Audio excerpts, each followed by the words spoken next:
शिवाय गुरवे नमः। शिवाय गुरवे नमः। शिवाय गुरवे नमः। शिवाय गुरवे नमः। కనపడే జగత్తు వల్ల ఉన్నదంతా పరమాత్మే. జగత్తుగా కనపడటం అనేది మాయ. మాయ అంటేనే పరమాత్మ శక్తి. రంగుల కళ్ళద్దం ధరిస్తే ఏ రంగు లేని వస్తువు ఏదో రంగుగా కనపడుతుంది. ఆ అద్దాన్ని తొలగిస్తే అసలు స్వరూపం. అలాగే మాయ అనే అద్దం వలన జగత్తు. ఆ అద్దాన్ని, ఆ అజ్ఞానాన్ని జ్ఞానం ద్వారా తొలగించుకుంటే ఏ వికారాలు లేని నిత్య శుద్ధ బుద్ధ పరమాత్మ స్వరూపం. జగత్తు కల వంటిది, ఇంద్రజాలం, భ్రమ. కలలో ఉన్నంత వరకు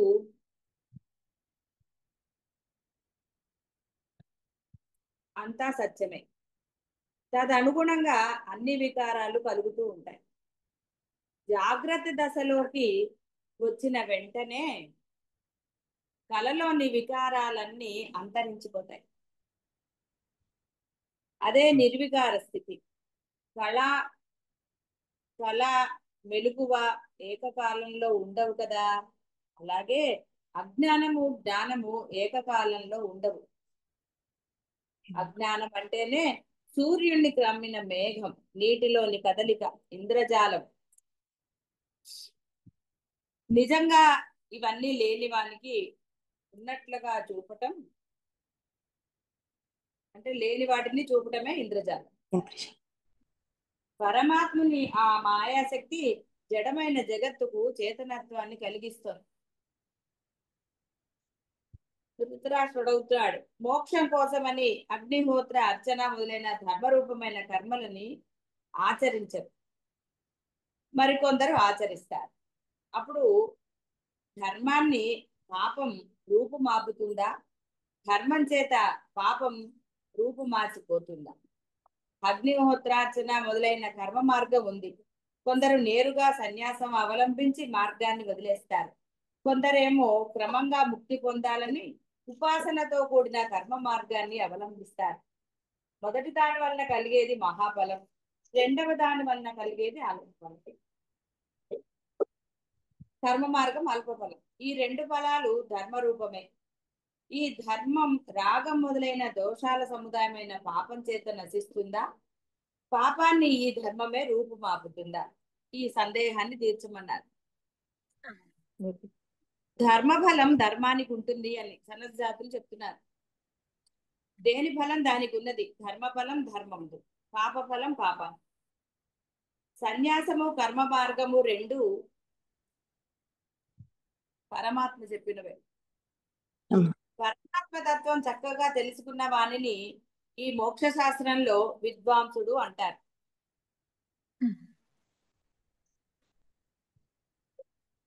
అతడు జ్ఞానం చేత పరమాత్మను గురించిన చక్కని ఎరుక చేత కర్మలను సంన్యసిస్తాడు. ఆ ఎరుక లేకుండా వదిలివేయడం వలన ఉభయ భ్రష్ట అవుతాడు. సన్యాస ఫలంగా సిద్ధంగా ఉన్న బ్రహ్మాన్ని చేరుకుంటాడు.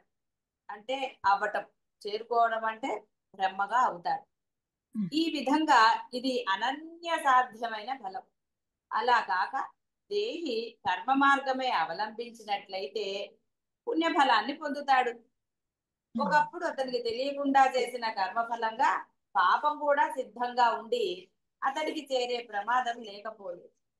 వాడు కనుక దేహాభిమానం వలన సిద్ధిస్తుంది. జ్ఞానం కలవానికి దేహాభిమానం ఉండదు కనుక పుణ్యపాపాల ఫలాలు లేవు. కాగా ఫలమైన స్వర్గము, పాపఫలమైన నరకము రెండు అస్థిరాలే. పుణ్యపాపాల విలువలు మొత్తంగా నశించగా వానికి సంబంధించిన స్వర్గ నరకాలు ఆ వ్యక్తికి నశిస్తాయి. నమస్కారం గురుగారు. ఇది కొంచెం వివరించరా గురువుగారు? ఆ సన్యాస ఫలము అది అంటే అర్థం కాలేదు గురువుగారు. ఇది పాఠం. చాలా సార్లు వచ్చింది కదా బోధలో. సన్యాసం అంటే ఏంటి? సంన్యాసం. ఒట్టి సన్యాసం కాదు, సంన్యాసం. ఆ! న్యాసము అంటే మొత్తము, సమ్ అంటే బాగుగా అని. హ్మ్. బాగుగా వదిలేసి అంటే అన్ని కోరికలు, ఏమాత్రం కూడా ఒక కోరిక అంటూ మనసులో లేదు. దేని పట్ల కూడా వ్యామోహం లేదు. బంధాలు కావచ్చు, ఏదైనా సరే సంపాదించాలని కానీ, డబ్బు లేదని బాధ కానీ ఏది ఉండరాదు. ఇది ఏంటి జరుగుతుంది తర్వాత ఏంటి అనేదన్ని ఏది లేనిదే సంన్యాసం. దానికి కాషాయ వస్త్రాలు అడవుల్లోకి వెళ్ళక్కర్లేదు. హ్మ్. కేవలము నీ యొక్క ధర్మం ఆచరణ, గృహస్థాశ్రమంలో ఉన్నావు కాబట్టి ఆ ఆచరణని చేసుకుంటూ వెళ్ళటమే. హ్మ్. అంతే తప్ప ఇది లేదు అది లేదు అని దాని గురించిన, అంటే ఇక్కడ బాగా స్పష్టంగా తెలుసుకోవాల్సింది ఏమిటి అంటే, గృహస్థాశ్రమంలో ఉన్నప్పుడు కొన్ని అత్యవసరమైనవి ఉంటాయి. అవి కొనుక్కోవటం కానీ, ఏదైతే అత్యవసరమో దానికోసం చేయాల్సిన ప్రయత్నం నీ చేత ఎలాగూ చేయబడుతుంది. కాబట్టి అవి కూడదు అని చెప్పటం లేదు. కానీ దాని గురించిన తాపత్రయమో ఆందోళన మనస్సులో ఉండరాదు. గృహస్థాశ్రమంలో కావలసినవి ఉన్న దాంట్లో కొనుక్కోవటమో అనుభవించటంలో దోషం లేదు. అది కూడా సన్యసించటమే. కానీ ఆ గృహస్థాశ్రమంలో ఇది లేదు అని బాధపడటం కానీ, ఒకరు తమకు ఏదో చెయ్యలేదని అనుకోవటం కానీ, ఇలా రకరకాలైన మీ అనుకోవటం అనేది ఒక కర్మ. అది మీరు ఎప్పుడైతే అవతల వాళ్ళ గురించి చెడుగా అనుకుంటారో అది పాప ఫలాన్ని ఇస్తుంది. అవతలవాడు చెడ్డవాడైనా సరే నువ్వు అనుకోవటము చెడ్డ. ఆ! ఆ! కాబట్టి అలాగే. ఇక్కడ ఈ అనుకోవటాలు లేకుండా మీ హ్మ్. చేత జరిగే ప్రయత్నాలు మీరు చేసుకోవడంలో దోషం లేదు. ఒక ధర్మాన్ని మానేసి ఇంకో ధర్మాన్ని ఆచరించటం అనేది కూడా దోషమే. ఇప్పుడు ఫైనాన్షియల్ ప్రాబ్లమ్స్ ఉండవచ్చు. హ్మ్. అయితే ఇంట్లో భార్యా ధర్మమో తల్లి ధర్మమో ఇంకో ధర్మాల్లో ముఖ్యమైనవి అయినప్పుడు ఆ ధర్మాలను మానేసి ఇది చేయటం దోషం అవుతుంది. అందుకని ధర్మ సూక్ష్మం కూడా చాలా ఇది.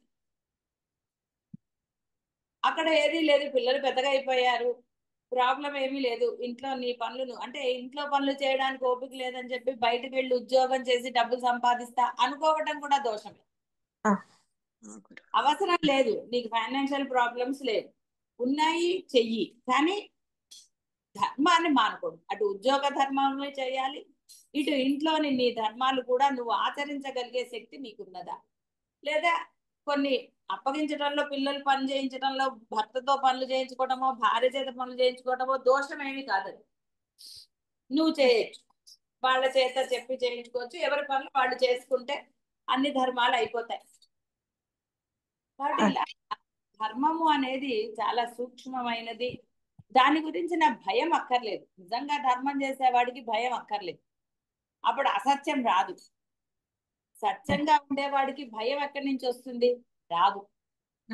వాడు నిర్భయంగానే ఉంటాడు. ఉండదు గురువుగారు. హ్మ్. అసత్యం చెప్పిన వాడికే గోల. ఆ! అర్థమైంది. ఇప్పుడు ఒకళ్ళు ఎక్కడికో రమ్మన్నారని అనుకుందాం. ఇప్పుడు హ్మ్. నిన్న వాళ్ళు మాకు లేదు కానీ వాళ్ళు రమ్మన్నారు వెళ్తున్నాము అన్నారు. అందులో పెద్ద దోషం లేదు. కానీ నీ మనసులో వెళ్ళాలన్న సంకల్పం కలగటం దోషం. ఎందుకు అంటే జీవలక్షణం. వెళ్ళాలి అనుకోవటం జీవలక్షణం. అద్వైతం తెలియనప్పుడు అనుకోవటంలో దోషం లేదు. అప్పుడు జీవ లక్షణం కాబట్టి ఇందాక ఇక్కడ చెప్పారు కదా, జీవుడిగా ఉన్నాడు కాబట్టి వాడికి పాపపుణ్యాలు అంటుతాయి. పాపపుణ్యాలు అంటేనే కర్మలు. మళ్ళీ ఆ కర్మల కోసం నువ్వు మళ్ళీ దేహం ఎత్తక తప్పదు. అందుకని ఇందులో చాలా క్లారిటీ ఉండాలి మీకు. హ్మ్. వాళ్ళన్నారు వీళ్ళన్నారు వాళ్ళు కాబట్టి వాళ్ళు అలా చెప్పారు, ఇవన్నీ అనవసరమైన మాటలు. నిజంగా నీ మనసులో లేస హ్మ్. మాత్రమైనా దీనిలో మీకు క్లారిటీ ఉందనుకోండి, ఎక్కడికి వెళ్ళినా దోషం లేదు. కానీ హ్మ్. మీ మనస్సుల్లో గనక లేస మాత్రమైనా సరే ఈ సమర్థింపుతో కూడిన జీవలక్షణం ఉంటే గనక అది కర్మ ఫలితాన్ని ఇచ్చిత, ఇక అది అసలు తప్పదు అది మీకు. అంటే దాని కూడినవి పాపపుణ్యాలు డెఫినెట్ గా మిమ్మల్ని అంటుకుంటాయి. అందులో ఏమీ సందేహం లేదు. మీరు నిజంగా, ఎందుకంటే ఎవరి మనసులు వాళ్ళకే సాక్షి. నిజంగా మీ మనసులో లేదా ఆలోచించుకో. లేదు అన్నప్పుడు గొడవ లేదు. లేదు లేస మాత్రంగా ఉంది అంటే దాని యొక్క ఆ కర్మ యొక్క పాప పుణ్యాలు. ఎందుకంటే మీరు సమర్థించుకున్నా లేదు లేదని, ఉందో లేదో మీకు బాగా తెలుసు మీలో ఉన్న పరబ్రహ్మం కింద. ఎందుకంటే మీరు పరబ్రహ్మమే, వేరే కాదు. కాబట్టి ఎప్పుడైతే అవి లేవో మీరు అవుతారు అన్నారు. అవుతారంటే అయ్యే తీరుతారు, ఉన్నది అదే సిద్ధ వస్తువే కాబట్టి. ఇక్కడ దీని యందు చాలా జాగ్రత్తగా ఉండాలి. అందుకనే సాధనలో ముందు ఏది నీవో అది అవ్వరా, ఆ తర్వాత ఈ గోల్ ఉండదు అని చెప్పటం లేదు. అంటే అవన్నీ చెప్పటం ఎందుకు, హాయిగా కానిరా నీ పనులు నువ్వు చేసుకో, నువ్వు తిరిగే తిరుగుళ్ళు తిరుగు, ఇన్ని చెప్తారు.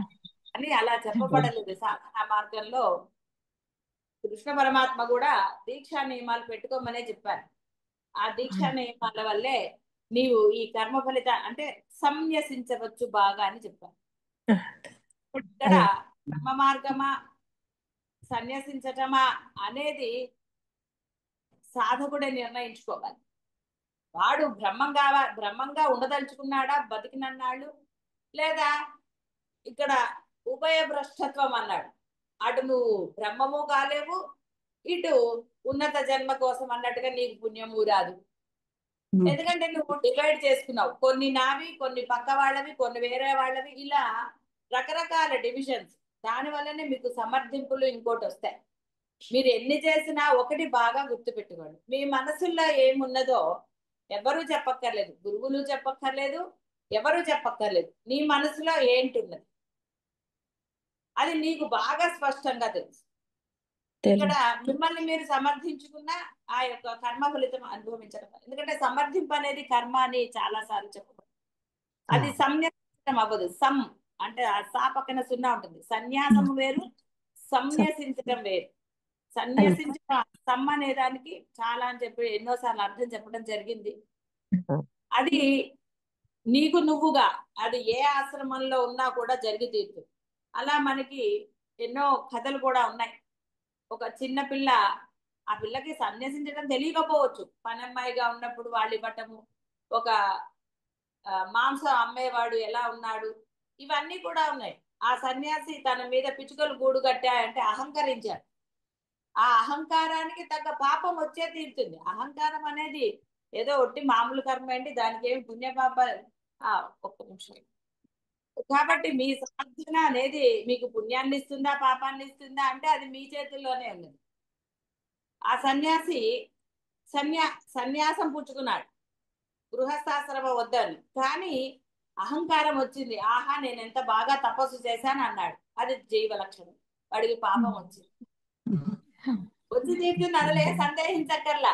ఏమిటి కేవలం అహంకారమే కదా, నేను అన్నాను కదా అంటే ఆ నేనునే పెద్ద కర్మ. దానికి పుణ్యం వస్తుందని ఎప్పుడు అనుకోకండి. ఎన్నోసార్లు చెప్పడం జరిగింది, పుణ్యంలో పాపం ఉన్నది. ఈ కలికాలంలో పాపము లేని పుణ్యం మీరు చెయ్యలేరుగాక చెయ్యలేరు అనుకోవటం కూడా పాపమే. దానికి మీరు పుణ్యకార్యాలు చేసేటప్పుడు కూడా ఎన్నో అసత్యమైన పనులు చేస్తారు, అసత్యాలు మాట్లాడతారు, ఎన్నో ఉంటాయి.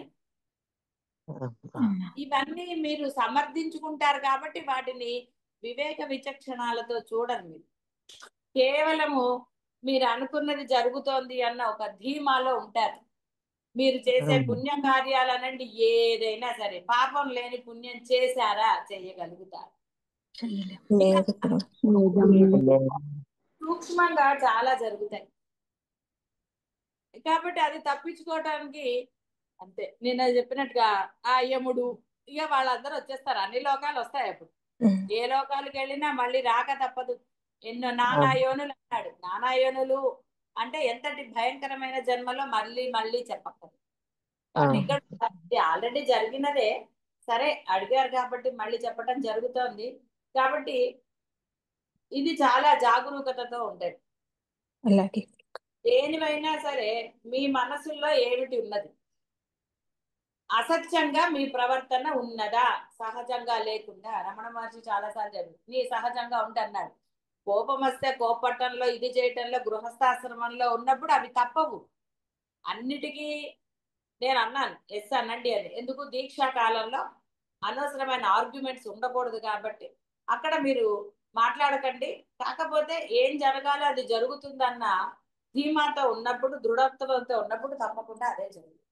అలా కాకుండా మీరు అనుకోవటమో లేకపోతే మీరు చెప్పగలిగింది కూడా చెప్పలేకపోవటం, మీరు ధైర్యంగా చెప్పగలిగే సామర్థ్యం అనండి, అవకాశం అనండి ఉన్నా కూడా మీరు సమర్థింపుల జోలికి వెళితే అది మీ మనస్సుని ఎటువైపు తీసుకెళ్తుందో మీకే అనుభవం. మనస్సులో ఏ సంకల్పం వచ్చినా అది మంచిదైనా చెడుదైనా, అందుకే పాపపుణ్యాలు రెండు కర్మలే. మంచి పనైనా చెడు పనైనా, ఎందుకంటే ఇప్పుడు మీరు అనుకోవచ్చు ఒక క్షేత్రానికి వెళ్ళింది పుణ్యమే అని. క్షేత్రానికి వెళ్ళటం పుణ్య కార్యక్రమం అనేది శాస్త్రంలో చెప్పాడు, కాదనటం లేదు. కానీ మీ మనసుల్లో ఏమేమి వస్తున్నాయి అవన్నీ పుణ్యంగానే ఉన్నాయా? ఎన్ని వస్తాయండి? మీరు స్టార్ట్ అయినప్పటి నుంచి బోల్డ్ వస్తాయి. మీ మనసులో ఏది అనుకున్నా కూడా అది వస్తాయి. కాబట్టి ఈ విషయంలోనే జాగరూకతతో ఉండాలి. మీ మనస్సులో నిజంగా ఏది లేదండి, ఎవరేం మాట్లాడినా మేము మౌనంగానే ఉంటున్నా, ఇంకా ఈ కథలన్నీ మీకు మీరు చెప్పుకోవాల్సినవే.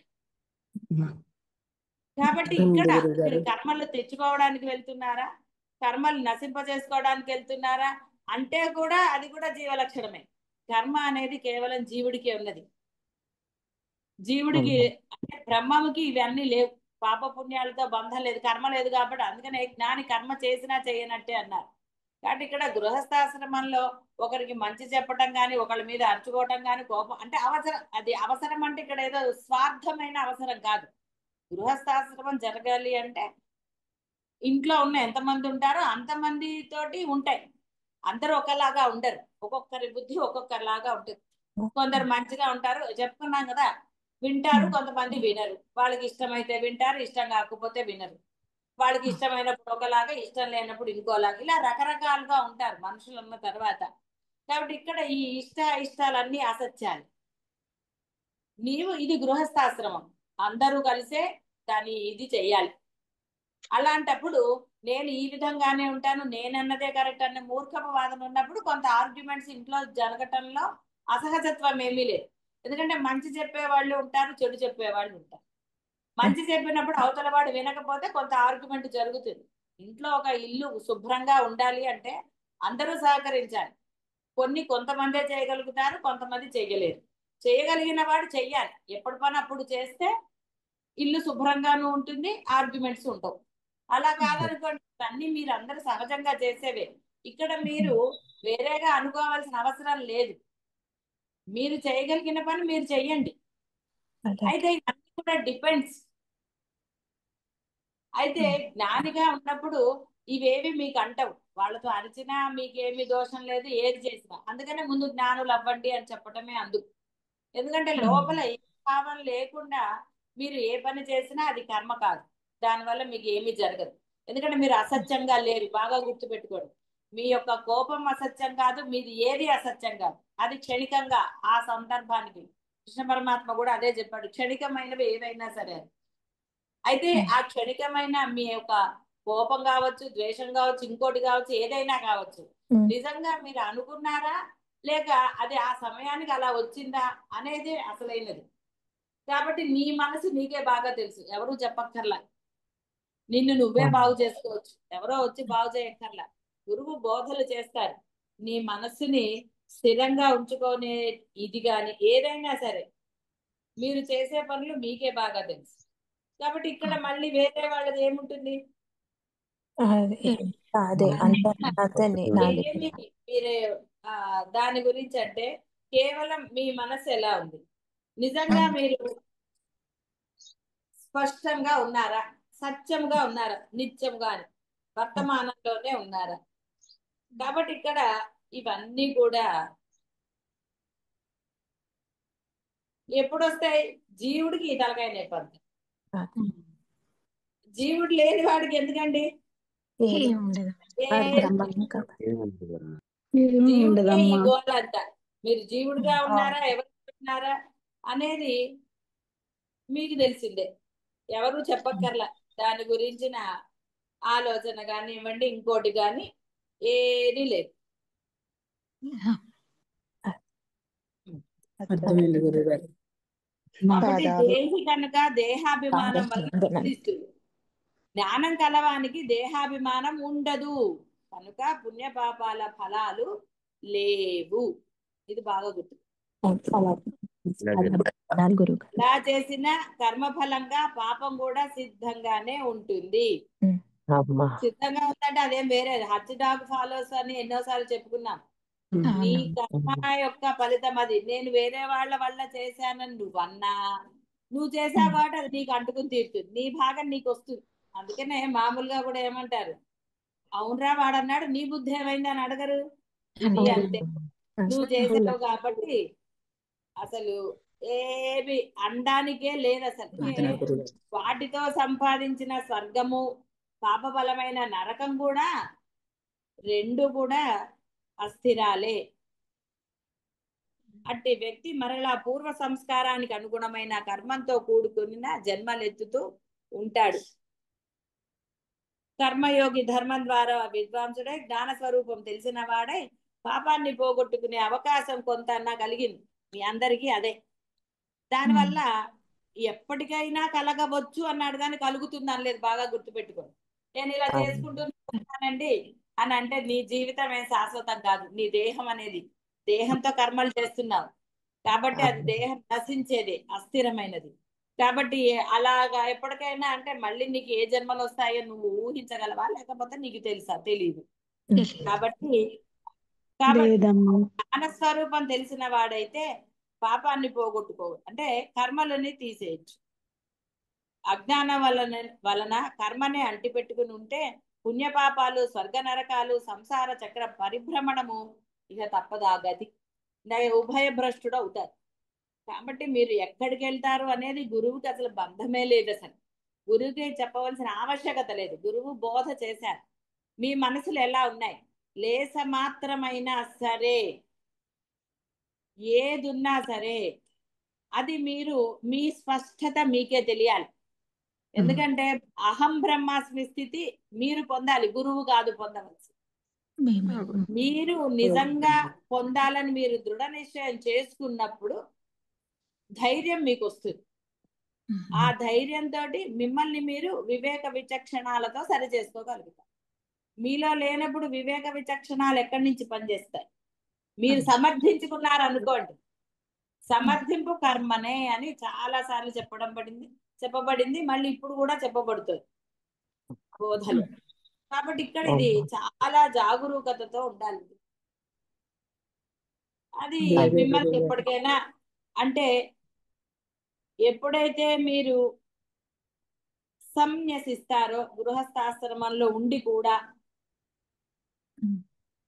మీరు అహం బ్రహ్మాస్మి స్థితిలోనే ఉన్నట్టు. అలా కాకుండా సమర్థింపులు కారణాలు వెతుక్కుంటే అది సన్యసించటము కాదు, లేక ఇంకోటి కాదు. ఇక దానికి వేరే చెప్పాల్సినది ఏముంటుంది? ఎందుకంటే మీ మనసు మీకే ఇది, వేరే వాళ్ళకి కాదు కదా. చాలా జాగరూకతతో ఉండండి. అలాగే అమ్మా. మీ మనస్సులను మీరే పరిరక్షించుకోండి. మీరు మీ స్వార్థాన్ని మీరే చూసుకోవాలి. అందువలన ఇక్కడ ఎవ్వరూ చేసేది ఏమీ లేదు.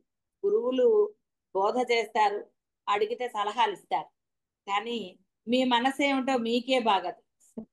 ఇక్కడ గురువు యొక్క ప్రమేయం ఎక్కడన్నా ఉందా చెప్పండి? అసలు గురువు యొక్క ప్రమేయం లేనే లేదు, ఎక్కడా లేదు, కొంచెం కూడా లేదు. కాబట్టి ఇక్కడ అడగటంలో దోషం అని నేను అనటం లేదు, కానీ అడగవలసిన ఆవశ్యకత లేదు. ఎందుకంటే నువ్వు నిర్ణయించుకున్న తర్వాత గురువుని దేనికి అడుగుతున్నారు కదా? గురువు యొక్క అంటే ఇక్కడ మీ మనస్సును మీరు నిర్ణయించుకున్నారు అనుకోండి, అప్పుడు గొడవ లేదు. ఇక్కడ నిర్ణయము ఎలా జరిగింది అనేది చాలా ముఖ్యమైనది కదా. మీ మనసుతో చేశారా, కాబట్టి ఈ యొక్క ఇది ఉన్నప్పుడు వేరేగా ఏదీ లేదు. ఆ, అర్థం. ఇక్కడ అర్థమైంది చెప్పబడేది గురువు గారు. పాప పుణ్యాలనండి, జీవ లక్షణాలనండి, వేరే వాళ్ళతోటి పెట్టుకుంటే అహం బ్రహ్మాస్మి స్థితి మీరు పొందగలుగుతారా? నిజంగా మీరు దృఢంగా ఉన్నారనుకోండి. అందుకని ఎన్నోసార్లు చెప్పబడింది, దేశంకి అంటే ఒక ప్లేస్ వల్ల అని జరగలేదు. ఉమ్, అందుకే నిన్న కూడా క్లియర్ గానే చెప్పడం జరిగింది ఎలా ఉంటారు ఏమిటి అని. కాబట్టి ఆ విధంగా చూడండి. కర్మ మార్గం వలన మోక్ష ఫలం సిద్ధిస్తుందని ఘంటాపదంగా ఎవరు చెప్పరు, చెప్పలేరు.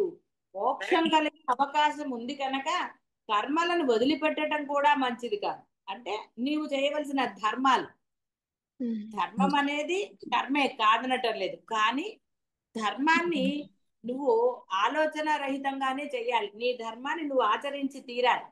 ఉమ్, ఎప్పుడైతే ఆ ధర్మమే అక్కడ స్వార్థం లేని ధర్మం, నీ యొక్క గృహస్థ ధర్మం, అది భార్య గాని భర్త గాని ఏదైనా సరే, అది నిన్ను అంటుకోదు. నువ్వు హాయిగానే ఉండగలుగుతావు. నిన్న చెప్పుకున్నట్టుగా ఎప్పుడైతే నువ్వు అసత్యంగా ఉంటావో నువ్వు నవ్వలేవు, సరదాగా ఉండలేవు, ఏది చేయలేవు.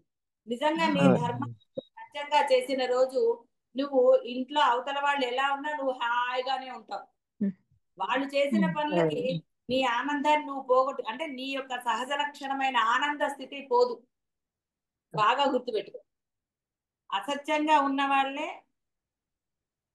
అలా ప్రవర్తించగలరు. సత్యంగా ఉన్న వాళ్ళు ఎప్పుడు హాయిగానే ఉంటారు. వాళ్ళ మనసుల్లో ఏది ఉండదు. కాబట్టి అమ్మా సత్యమే ధర్మము, ధర్మమే బ్రహ్మం. ఆ, కాబట్టి ఇక్కడ కర్మ మార్గాన్ని వదిలిపెట్టకూడదు అంటే అర్థం ఏదో కర్మలు చేయమని కాదు, దాన ధర్మాల్లో ఇంకోటి చెయ్యమని కాదు. అర్థం ఏమిటంటే నీ ధర్మము పిల్లల్ని జాగ్రత్తగా పెంచడం, వాళ్ళకి మంచి చెడులు చెప్పటం, ఇంట్లో వాళ్ళు వేరేగా ఉన్నప్పుడు వాళ్ళకి బుద్ధి చెప్పటం, ఇలాంటివన్నీ కూడా ధర్మాలే. నీ గృహస్థాశ్రంలో పక్కవాడికి చెప్పడం ధర్మం కాదు, అది పరధర్మం. మీ ఇంట్లో వాళ్ళకి నీ ఇంటి గురించి గృహస్థు అంటే ఆ గృహాన్ని నడిపించడానికి నువ్వు చెప్పటంలో దోషం లేదు. అది కఠినంగా ఉండొచ్చు, ఎలా అయినా ఉండొచ్చు. మనసులో నువ్వు అనుకుంటేనే అది దోషం. నేను కఠినంగా ఉండి తీరాలి, వీళ్ళతోటి ఇలా ఉండాలి, అలా నువ్వు అనుకుంటావు కదా, ఏవో ప్యాకులు పెట్టుకుని. వర్తమానంలో ఉన్నవాడికి గోల్ ఏంటండి, ఆ టైంకి అరుస్తాడు. పిల్లలు అందుకనే చంటి పిల్లలతోటే పోలుస్తారు. పిల్లలు వాడికి ఆ క్షణంలో ఏదొస్తే వాడు అది చేసేస్తారు. ఆ విధంగా గనక ఎవరైతే ప్రవర్తించగలుగుతారో అది కర్మలను వదిలిపెట్టడం కూడా మంచిది కాదు అంటే అర్థం. ఉభయ భ్రష్టత్వం పొందదు. అలాగే నీ ధర్మాన్ని ఆచరించమన్నారు అంతే తప్ప, ఒరే నీవు మార్గంలో సాధన చేస్తున్నావా, ఇంట్లో ఏం పని చేయొద్దని ఎప్పుడు చెప్పబడలేదు బోధలో. ధర్మాన్ని ఆచరించండి అన్నారు. ధర్మాన్ని ఎలా ఆచరించాలో కూడా చెప్పబడింది. నీకు ఆ ధర్మస్మరణ వస్తుంది నువ్వు ధర్మంగా ఉన్నప్పుడు. అనుకున్నప్పుడు ధర్మ ఆచరణ నువ్వు చెయ్యలేవు. నేను ఇలా చేస్తాను అలా చేస్తాను నువ్వు అనుకున్నప్పుడు అది ధర్మం అవ్వదు. ధర్మానికి అనుకోవటం ఏంటండి, ఆకలి చేయటము. కొంత సమయం తర్వాత శరీర ధర్మం, దానికి ఆకలేస్తుంది. శరీర ధర్మంగా ఆకలి వేయకపోతే ఏదో రోగం ఉందని వీడు భయపడతాడు. ఎంత సహజంగా జరుగుతుంది నీ దేహంది. అదిగా తిన్నప్పుడు సహజంగా అజీర్తి కలగటము, వాంతుల ఏదో జరుగుతుంది, సహజంగా జరుగుతుంది. నీ యొక్క దేహ ధర్మాలు పరమాత్మలో ఉన్నాయి కాబట్టి ఏమీ సందేహం లేదు. మీ అందరికీ అనుభవాలే. మరి నీ ధర్మం వచ్చినప్పుడు ఎందుకండి అనుకోవటము? నీ ధర్మం నువ్వు చెయ్యి. నువ్వు చేయాల్సిన పనులు అవి చెయ్యి. ఈ రోజు పని ఈ రోజే చెయ్యి, ఎప్పుడో చేయటం ఎందుకు? ఈ రోజన్నా ఈ రోజే తింటావు కదా. అవును గురు. ఈ రోజే కొన్ని ముఖ్యమైన ఉంటాయి. ఇప్పుడు మొహం కడగాలంటే ఇవాళ కడుగుతావా, వారానికి ఒకసారి కూర్చుని మొహాలు కడుగుతావా? కాదు కదా. కదా నీ ధర్మం లేవని మొహం కడుక్కోవటం, ఆ తర్వాతవి అవన్నీ ఎలా జరుగుతున్నాయి సహజంగా. దానికి ఆలోచన ఎన్నోసార్లు చెప్పబడింది. ఇది ఏమి ఆలోచన లేదు, నీ పని నువ్వు చేసేస్తున్నావు. మరి ఇంకా దానికి ఏంటండి మీ ధర్మాలు చేయడానికి? భార్యగా నీ యొక్క ధర్మం, భర్తగా నీ ధర్మం. ఇక పిల్లల ధర్మం అంటారా, ఒక వయసు వచ్చే వాళ్ళకి ఏం ధర్మాలు తెలుస్తాయి? తెలియదు. ధర్మాలు తెలిసాక వాళ్ళు చేస్తారు చెయ్యరు, అది వేరు. కానీ నీ దగ్గర ఉన్ననాళ్ళు తల్లిగా తండ్రిగా వాళ్ళు ధర్మాలు పాటించేటట్టు అనండి, వాళ్ళు ధర్మంగా ఉండేటట్టు చూడటం మీ ధర్మం అంతే. అది వాళ్ళని తిట్టవచ్చు, అప్పుడు కొట్టమని నేను చెప్పటం లేదు. బియాండ్ అయినప్పుడు దెబ్బ వేస్తారు, అది వేరే విషయం, ఆటోమేటిక్ గా జరుగుతుంది. కొట్టాలని కొట్టడం వేరు, అలా జరగటం వేరు. కాబట్టి సహజానికి అసహజానికి, సత్యానికి అసత్యానికి ఎంత డిఫరెన్స్ ఉందో మీకు తెలియంది కాదు. కాబట్టి సత్యంగా ఉండండి, సత్యవర్తనులై ఉండండి. మనసా వాచా కర్మణ, మనసా వాచా కర్మణ మీరు ఎప్పుడైతే సత్యవర్తనులై ఉంటారో, నిజంగా కావాలని పని చేయకపోవటం, చెప్పారు కాబట్టి నేను చెయ్యను అనుకోవటం, నేను ఎందుకు చెయ్యాలి అనుకోవటం, ఇలాంటివన్నీ ఉన్నాయి చూసారా, ఇవన్నీ అసత్య ప్రవర్తనలే. దానివల్ల మీరు పాపాన్ని పొంది తీరుతారు. పాప ఫలితమే ఆనందం లేకపోవటం. నువ్వు సరదాగా అనండి, సంతోషంగా అనండి, నీ భాషలో ఏదైతే అది, నువ్వు అలా లేవు అంటే, ఎందుకంటే మనిషి యొక్క సహజ లక్షణం ఆనందం. ఎందుకంటే వాడు బ్రహ్మం కాబట్టి. వాడు ఆ స్వరూపంలో వాడు లేడు అంటే, ఏదన్నా ప్రాబ్లం అనండి, టెన్షన్ అండి ఉన్నప్పుడు వాడు ఎలా నవ్వుతాడండి? వాడు నవ్వలేడు. అదంగా నాకు నవ్వుతాదండి, నాకు హాస్య గ్రంథులు లేవండి అని అంటే, హాస్య గ్రంథులు లేనివాడు ఎవడండి? నువ్వు నవ్వుతూ ఉండమని కాదు, ప్రేమగా మాట్లాడలేకపోవటం, ప్రేమగా అవతల వాడితో వ్యవహరించలేకపోవటం, ఆ నిర్ణయాన్ని నువ్వు అనుకోవటం, ఇవన్నీ అసహజే. నువ్వు ప్రేమగా ఉండు, నీ సహజ లక్షణం కాదా? నీ ధర్మం కాదా? ప్రేమగా వస్తువి బయట వాళ్ళతో ప్రేమగా ఉండటము అది సహజ లక్షణం కాదు. నువ్వు ఇంట్లో గృహస్థాశ్రమంలో ఉండకుండా బయట వాళ్ళతోటి ఉండి బయట వాళ్ళ పనులు చేయటము, ఇంకోటి చేయటం అనేది అది ఇందా చెప్పిన అధర్మమే, పరధర్మం. అది ఏం కాపాడుతుందండి? నిన్ను వాళ్ళు వచ్చి నీకు ఏమైనా చేస్తారా? రేపు పొద్దున్న నీకు చేసేది ఎవడండి? జీవలక్షణాలు ఉన్న వాళ్ళకి చెప్పడమే అది. కాబట్టి మీరు మొదట ప్రథమ ధర్మము ఇంట్లోదే. అందుకనే స్వధర్మమే మేలు అని కృష్ణ పరమాత్మ గంట వాయించలేదు. స్వధర్మో భయావహ, స్వధర్మమే మేలు అన్నాడు. నీ స్వధర్మము అంటే నీ యొక్క, నువ్వు ఏ ఆశ్రమంలో ఉన్నావో లేకపోతే ఏమిటి నీదో ఆ ధర్మమే మొదటిది. అదే మేలు చేస్తుంది, అంటే అదే నిన్ను బ్రహ్మంగా చేస్తుంది. అంటే నీ ధర్మం ఇంట్లో ఉన్న వాళ్ళతో ప్రేమగా మాట్లాడటం గాని, ఆ ఇంటి పనులు మొదట చేయటం గాని, అంటే నీ యొక్క ధర్మాలన్నీ కూడా మొదట ఈ గృహం నుంచే మొదలయ్యాయి. పిల్లలకైనా పెద్దలకైనా ఎవరికైనా గృహంలో ఉన్న వాళ్ళందరికీ మొదట ఎక్కడండి? అంతేగాని ఇంట్లో చేయనంటే పక్క వాళ్ళకి చేస్తానంటే వాళ్ళు బ్రహ్మ కాదు కదా. వాళ్ళు చెప్తున్నాను కదా, వాళ్ళు ఇల్లని ఇవన్నీ వీళ్ళ యొక్క అసహజ లక్షణాలు. ప్రేమగా మాట్లాడలేకపోవటం, వాళ్ళు అనుకున్నప్పుడు ప్రేమగా మాట్లాడతారు, అనుకున్నప్పుడు ఒకలాగుంటారు, అలా అన్ని వాళ్ళు చేస్తారు. అది ధర్మం కాదు. అదే బయట వాళ్ళదండి, బయట వాళ్ళని నీ ఇష్టం వచ్చినట్టుగా నీకు నచ్చినప్పుడుగా అంటే ఊరుకుంటారండి వాళ్ళు. అందుకని బయట వాళ్ళతో ఎప్పుడు మంచిగానే ఉండి తీరాలి, నీకు ఆప్షన్ లేదు. బయట వాళ్ళతో నీ ఇష్టం వచ్చినట్టు మాట్లాడితే వాడు రేపొద్దున నీ మొహం చూస్తాడా? మొహం చూస్తాడా చూడ కాదు, వాడు ఏదన్నా చేయొచ్చు. నీలాంటి వాడైతే వాడు కూడా. కాబట్టి నేను బయట వాళ్ళతో ఎప్పుడు మంచిగానే ఉండాలి అనుకోవటం కూడా అధర్మమే. పరధర్మో భయావహ, అంతే. వాడు అవసరం ఉన్నప్పుడు నీకు రెస్పెక్ట్ ఇస్తాడు, అవసరం లేకపోతే అసలు అవన్నీ ఎందుకండి. కాబట్టి స్వధర్మం అనేది నీ గృహంలోంచి మొదలైంది, బాగా గుర్తుపెట్టుకోండి. ఇక్కడ అందరు ఉన్నారు కదా, స్వధర్మం అంటే ఎవరికైతే బ్రహ్మం అవ్వాలని అంటున్నారో అయిన దాన్నే మళ్ళీ అవ్వాలని కదా ప్రయత్నం. చెప్పబడింది. అందుకే దైనందిన జీవితంలో నీ ధర్మం ఏమిటి? తల్లిగా నీ ధర్మం, భార్యగా ధర్మం, కోడలి ధర్మం, అత్త ధర్మం, ఇవన్నీ మీ ధర్మాలు. ఇంట్లో భర్త, పిల్లలు, ఎవరైనా సరే మీ ధర్మాలు మీరు నిజంగా చేస్తున్నారా? మనసులో ఏదన్నా పెట్టుకున్నారా? అందుకని కర్మ మార్గం గొప్పది అని పరమాత్మ చెప్పలేదు. ఎప్పుడు కర్మ మార్గం గొప్పది, నువ్వు ధర్మంగా ఉంటే కర్మ మార్గం గొప్పది. గొప్పదంటే జ్ఞానానికన్నా కాదు, బాగా పెట్టుకోండి. జ్ఞానం కన్నా ఎప్పుడు కర్మ గొప్పది కాదు. నీకు అంటే ఉన్నత జన్మనో ఏదో జన్మనో ఇస్తుంది, కానీ పాపం లేకుండా ఉండదు నీ కర్మలు.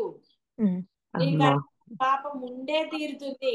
నువ్వు సంపాదించిన డబ్బునే ఉద్యోగం చేస్తున్నానన్న డబ్బులో కూడా పాపం ఉన్నది. నిజంగా నువ్వు నీ ఉద్యోగానికి తగినంత ఎంత చేయాలో అంత నువ్వు చేస్తున్నావా? ఎక్కువ చేసినా పాపమే, తక్కువ చేసినా పాపమే. పక్కవాడి పని నువ్వు చేసినా కూడా పాపమే, అదే మంచితనం కాదు. నువ్వు మంచివాడివి అనిపించుకోవాలని చేసిన, కొంతమంది చూడండి, వాళ్ళకి పక్కవాడు మెచ్చుకోవాలన్న తాపత్రయం ఎక్కువ ఉంటుంది. నలుగురు బయట, ఇంట్లో వాళ్ళ సంగతి కాదు, అలా వాళ్ళకు తాపత్రయం ఉంటుంది. ఈ తాపత్రయం కూడా పాపంతో కూడిందే. ఎందుకు నీకు తాపత్రయం? నీ పని నువ్వు చేయి. స్వధర్మమే మేలు, పరధర్మో భయావహ. ఇవన్నీ ఒట్టిగా రాలేదు. కాబట్టి ఇక్కడ నిజంగా నీ ఉద్యోగ ధర్మాన్ని కరెక్ట్ గా చేస్తున్నావా అని అడిగితే చెప్పడానికి చాలా కష్టం కదండి ఉద్యోగం చేసే వాళ్ళకి. కాబట్టి ఇక్కడ అన్ని, అందుకని నీవు సంపాదించే డబ్బులో కూడా అధర్మం ఉన్నది, అసత్యం ఉన్నది. కొంతమంది చూడండి ఎంత సంపాదిస్తున్నా అంటే తక్కువ చెప్పుకుంటారు, ఎక్కువ చెప్పుకుంటారు. అది అసత్యమే కదండి. అసత్య ఫలితం రాదా మరి నీకు? ఇప్పుడు ఎవరన్నా అడిగారు అనుకోండి, ఏమండి మీ దగ్గర ఎంత ఉంది బ్యాంక్ బ్యాలెన్స్ అంటే, నువ్వు చెప్పకపోవచ్చు, వద్దులేండి దాని గురించి ఎందుకు ఇప్పుడు అని అనవచ్చు. అందులో దోషం లేదు, అదేం దోషం కాదు. మౌనంగా ఊరుకోవచ్చు, నవ్వేసి మాట దాటేయవచ్చు, అది దోషం కాదు. కానీ నువ్వు ఎక్కువ చెప్పినా తక్కువ చెప్పినా అది అసత్యమైంది కదా. అవునమ్మా. దాని బదులు దాని గురించి ఎందుకులేండి అనొచ్చు, ఏమోలేండి అనొచ్చు. కానీ నువ్వు ఒక సంఖ్య చెప్పినప్పుడు అది అబద్ధం అవ్వలేదు. ఏదో చిన్న చిన్న అనుకోండి పర్వాలేదు, కానీ చిన్నదానికైనా పెద్దదానికైనా దానికి తగ్గ పాప పుణ్యాలు వచ్చి తీరుతాయి కదండి. అందుకని పాప, నీవు జీవుడుగా ఉన్నప్పుడు పాప పుణ్యాలను నువ్వు భావించవలసిందే. అంటే నువ్వు లెక్క పెట్టుకోవాల్సిందే. నీ ఇష్టం వచ్చినట్టుగా ఉంటాను అలా చేశారనుకోండి, ఇష్టం వచ్చినంత పాపం వేసేస్తాడు ఆయన, ఇష్టం వచ్చినంత పుణ్యం వేయడు. ఎందుకంటే నువ్వు నీ ఇష్టం వచ్చినట్టున్నావు కదా. ఇష్టంలో ధర్మం ఉందా? లేదు. ఇష్టంలో ధర్మం లేదు. బాగా గుర్తుపెట్టుకోండి, ఇష్టంలో ఎప్పుడు ధర్మం లేదు. ఇంట్లో ఉన్నాయి, మీరు ఇష్టంగా ఉంది ఏదో చేసి తింటామో, డబ్బులు ఉన్నాయి, ఇష్టం ఎందుకు కొనుక్కోవటంలో దోషం లేదు. నా ఇష్టమే ఇది. ఇప్పుడు ఒకటి ఇంట్లో ఒక వస్తువు కొంటారండి, నిజంగా అది ఉపయోగమో కాదో అటువాళ్ళు ఇటువాళ్ళు ఏదైనా సరే, నా డబ్బులు నా ఇష్టం వచ్చిన నేను ఖర్చు పెట్టుకోవటం అంటే దోషం కదా. అందుకనే చెప్పబడేది ఏంటి అంటే, వర్తమానంలో ఉండు, నీ ధర్మాన్ని, నీ స్ఫురణ వస్తుంది ఏం చేయాలి అనేది, దాని ప్రకారం ఉండు. ఆ స్ఫురణ అనేది ఏదైనా కావచ్చు. కాబట్టి అప్పుడు ఎప్పుడైతే అది ధర్మమో నీకు దానివల్ల ఏమి వివరంగా ఉండదు, బాధ ఉండదు, అసలు ఏది జరగదండి. అప్పుడు కన్నీళ్లు రావాల్సి వచ్చినా వస్తాయి, ఏడ్చినంత మాత్రాన అధర్మం అవ్వదు. పిల్లలు చూడండి చేసి ఏడవరు పాపం, వాడికి ఏం తెలుస్తుందండి. అందుకని కొన్నేళ్ల తర్వాత కొన్ని సంవత్సరాల వరకు వాడికి పాపం అంటదు అన్నాడు ఆయన. పుణ్యము అంటదు, పాపము అంటదు. భగవన్ నామం చేస్తే ఆ పుణ్యం వస్తుంది వాడికి, కరెక్టే. కానీ అలా చేసి మనం అంటాడు, వెధప్పం చేసింది కాక ఏడుస్తావా, వాడిని కొట్టి నువ్వు ఏడుస్తావే అనరు.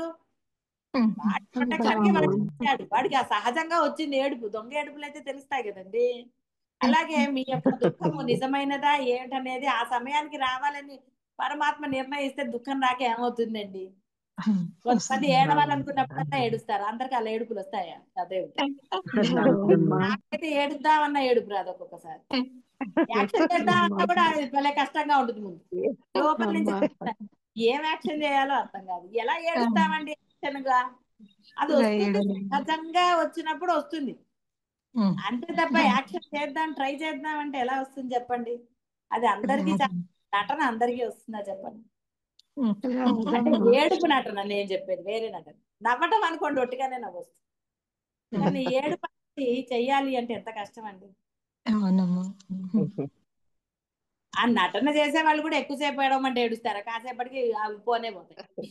పరమాత్మ కూడా యాక్షన్ ఏడుపుకి ఎక్కువ కన్నీళ్ళు ఇవ్వడండి, ఆయన రిజర్వ్ చేసి పెడతాడు ఇన్నే కన్నీళ్ళు. ఇక రకరకాల మీరు చేసే ధర్మం అధర్మాలు మీరు అనుభవించక తప్పదు. ఈ కర్మల గురించి, మోక్షం గురించి మీకు ఏం కావాలో మీకు ముందు నిర్ణయం జరిగితే అండి, ధైర్యం దానంతట అదే వస్తుంది. మీరు చేసేది కూడా ధర్మంగానే ఉంటాయి కాబట్టి గొడవే ఉండదు. సమర్థింపులు కారణాలు వస్తాయి, అప్పుడు రమ్మన్నా రావు. అసలు రావు. ఎలా వస్తాయి? రావడానికి అక్కడ ఏముంది? రావడానికి ఏమీ లేదు అక్కడ. ఏం లేదు అమ్మా. సరే, ఓకే. శుభం భూయా. శివాయ గురవే నమః. శివాయ గురవే నమః.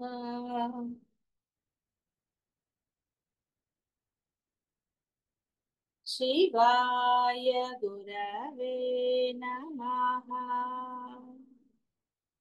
శివాయ గురవే నమః.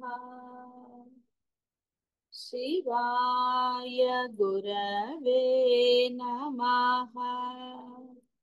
ధృతరాష్ట్రుడు మళ్ళీ అడుగుతున్నాడు, జ్ఞానమూర్తి, వేద శాస్త్రాలు, ధర్మం ఆచరించే వారికి పుణ్యం వలన ఏర్పడే సనాతనమైన లోకాలు ఉన్నాయని వక్కాణిస్తున్నాయి. వానిలో హెచ్చు తగ్గులేవో, వానికంటే అతిశయమైన సుఖం గల మోక్ష స్వరూపం ఏమిటో తెలుసుకోవాలని అనుకుంటున్నాను.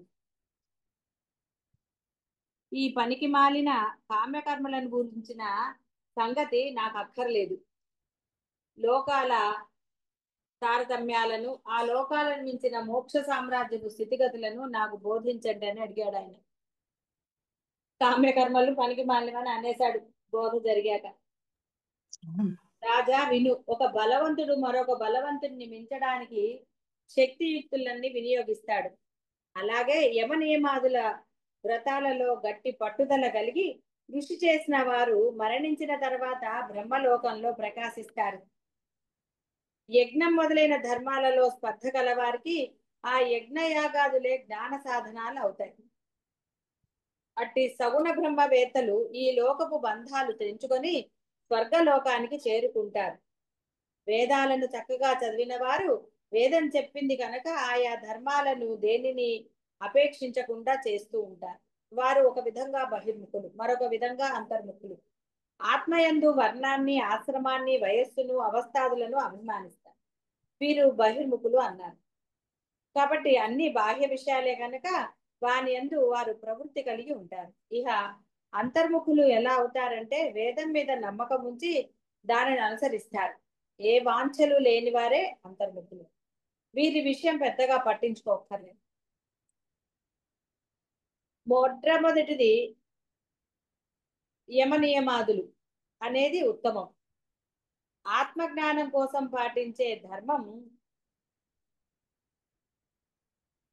ఈ మధ్యమం, నిష్కామంగా వర్ణాశ్రమ ధర్మాలను పాటించటం వాటికంటే తరువాతది తక్కువది. శ్రీ గురుభ్యో నమ.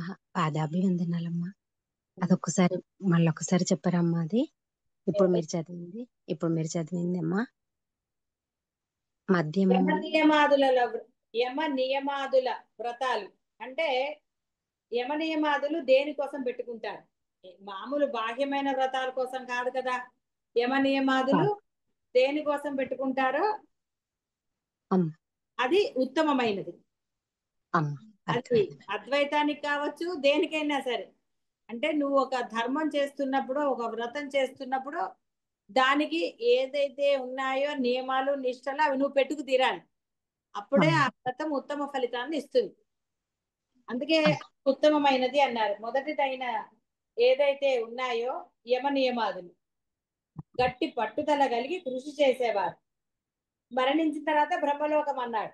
అంటే నువ్వు చేసే ఏ వ్రతాలైనా సరే అద్వైతం కోసం చేస్తే ఇక్కడే సాక్షాత్తు నీవే బ్రహ్మస్మి, అంటే అహం బ్రహ్మాస్మి స్థితిలో ఉంటావు. ఏది కలదో అది నువ్వు ఇక్కడే అవుతావు. ఎక్కడికో ఏ లోకంలోకి వెళ్ళక్కర్లేదు. అదే బాహ్యమైన ఇప్పుడు మీరు చేసుకునే మీకు మీ యొక్క గృహ ధర్మాల్లో విధించబడిన కొన్ని వ్రతాలు, నోములు అలాంటివి ఉన్నాయి కదా, వాటి అంత నిష్టగా చేయాలి. ఎందుకంటే చాలా చోట్ల చూస్తాను పండ్లు ఇస్తారు, అది తినేటట్టుగా ఉండదు. ఏదో ఒక పండ్లు అని ఇచ్చేస్తారు. అంటే ఏదో ఒకటి లేని ఇచ్చేది ఎప్పుడు మీకు పుణ్యం ఎలా వస్తుందండి? అప్పుడు ఉండదు. అసలు రకరకాలు, అసలు ఆ పళ్ళు ఎక్కడ తెస్తారో తెలియదు. అంతంత బుజ్జి బుజ్జి పళ్ళు నోము కోసం అని పెడతారు. అది అసలు కత్తి పింద ఉంటుంది. అది వాడు తినరు. తినని ఎందుకు ఒక పువ్వు ఇస్తారు, ఆ పువ్వు బాగుండదు. ఇస్తున్నావు నువ్వు, ఇవ్వకపోతే అసలు నీకు దోషమే రాదు. ఆ పువ్వులు ఇచ్చామండి అంటారు. ఆ పువ్వులో ఏముంది అసలు? వాడు పెట్టుకోవడానికి వీలైనది ఇవ్వాలి, సువాసనాభరితమైనది అలా ఇవ్వాలి. మనం ఫ్రెష్ అంటే తేలేం, కానీ నువ్వు కొన్న వాటిల్లో కూడా చూసి శ్రేష్టమైన వాటిని స్నానం చేయాలి. ఆ మూలంలో అయినా సరే. అది లేదనుకోండి అసలు ఇవ్వకండి, దోషం కాదు. ఇచ్చానన్న పేరు. అప్పుడు ఆ మధ్య ఒక ఆవిడ అదేవో ఎన్నో చీరలు పంచుతాను దండం పెట్టు. సరే మంచిదే, సంతోషమే, కానీ నువ్వు ఎలాంటివి ఇస్తున్నావు? ఎవరు అవి నిజంగా నువ్వు ఇచ్చిన చీర అవతల వాళ్ళు కడతారా? కట్టనప్పుడు వాళ్ళకి ఇచ్చి నువ్వు ఏమిటంటే ఉపయోగం అనొచ్చు. ఏమంటే అందరూ కట్టుకునే చీర ఇవ్వగలుగుతామా అని. అలాంటి చీరలు కట్టుకునే వాళ్ళకి ఇవ్వు. అయితే భయంకరంగా ఎందుకు ఇవ్వాలి? అట్లీస్ట్ నువ్వు కట్టుకునే నువ్వు కట్టుకునే లాంటి చీరలు ఇవ్వు. ఇలా చాలా ఉంటుంది. ఓ పెద్ద ముసలావిడికి వెళ్ళి సిల్క్ చీర ఇస్తే ఆవిడ ఏం కట్టుకుంటుందండి? టూ మచ్ కాకపోతే ఆ పెద్ద ఆవిడకి ఇవ్వకూడదు. అందరూ కట్టుకునే రకం చీరలు కట్టుకోండి. ఇప్పుడు ఏం కాటనో ఉంటుందండి, పర్వాలేదు, ఎవరైనా కట్టుకోవచ్చు. సినిమాల్లో హీరోయిన్ కూడా కడుతుంది కదండి. మరి ఇంటర్నెట్ సరే అనుకుంటూ ఉంటారు కొంతమంది. ఏదైనా మెయింటైన్ చేయాల్సిందే కదండి. అంటే అర్థం ఏమిటి అంటే, అవతల వారికి ఉపయోగపడింది నువ్వు ఇచ్చి నేను ఇచ్చాను అని నువ్వు అనుకోవడంలో పెద్ద గొప్పతనం ఏముంది? ఉండదు గురు. సరే గుళ్ళో దైవానికి ఇచ్చినా ఎవరికి ఇచ్చినా నువ్వు అలా వారికి ఉపయోగపడేది చెయ్యి. లేదనుకోండి ఇవ్వకు. వాడు ఉంటారు, ఏదో చేస్తారండి, వాళ్ళు తిట్టుకున్నారని నువ్వెందుకు చేయటం? కాబట్టి ఇక్కడ మధ్యమ ఇవన్నీ ఉన్నాయి మనకి. నిష్కామంగా వర్ణాశ్రమ ధర్మాలను పాటించడం తర్వాతది తక్కువది. కాబట్టి నియమనిష్టలతో ఆత్మజ్ఞానం పొందడమే అసలైనది. పొందితే ఇక నువ్వు వేరే పొందక్కర్లేదు. వర్ష ఋతువులో గడ్డి దుబ్బులుగా పెరుగుతుంది. ఆ విధంగా ఎవరిని ఇబ్బంది పెట్టకుండా తాను ఇబ్బంది పడకుండా అన్నం లభించే చోట చేరుకొని బ్రహ్మజ్ఞాని కాలం గడపాలి. ఆకలి దప్పులతో దేహాన్ని హింసించరాదు. చేతకానప్పుడు అబ్బో లబ్బని పక్కవాళ్ళు చేస్తున్నారు కదా అని ఉపవాసాలు చేయకూడదు.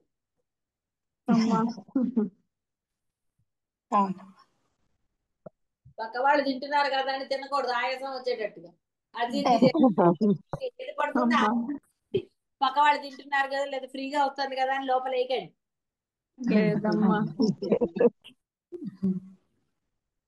కాబట్టి బ్రహ్మజ్ఞాని తాను ఇబ్బంది పడకుండా అన్నం లభించే చోట ఉండాలి అని అన్నారు.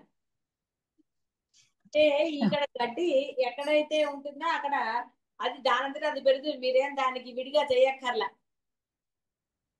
కష్టపడక్కర్లే కదా గడ్డి కోసం, పెరుగుతుంది. అలాగే బ్రహ్మజ్ఞాని ఎవరిని ఇబ్బంది పెట్టకూడదు, అలానే తాను అతిగా కష్టపడకూడదు. మీకు ఎంత కావాలో అంత వండుకుని తినండి, ఎవరొద్దన్నారు?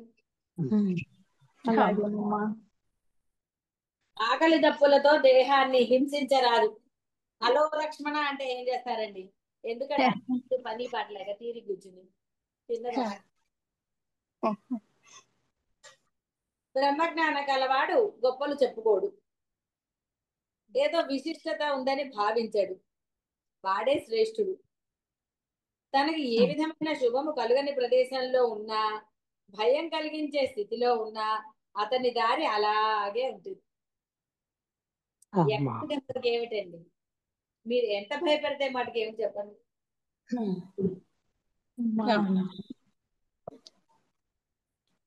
కాబట్టి ధృతరాష్ట్ర, ఈ రెండు మాటలలోని తాత్పర్యం గ్రహించావు కదా. బ్రహ్మజ్ఞాని ఇతరులను సుతారము బాధించడు, వారిని అవమానించే జోలికి పోడు. మంచి చెప్తాడు, దానికి కలిసిన మాటలు అంటాడు, కానీ వాళ్ళని అవమానించాలన్న దురుద్దేశమో ఇంకోటో అతనికి ఎప్పుడూ ఉండదు. ఆ సిచ్యువేషన్కి తగ్గట్టుగానే అతని యొక్క మాటలు గాని చేతలు గాని ఉంటాయి, అంతే తప్ప అవతల వారిని అవమానించాలనో లేదా వేరేగానో అవి ఉండవు. సత్యం మాట్లాడతాడు అంతే. సత్యం ఎప్పుడు కొంత కఠినంగానే ఉంటుంది కదండి. గృహస్థులకు రెండు కర్తవ్యాలు ఉన్నాయి.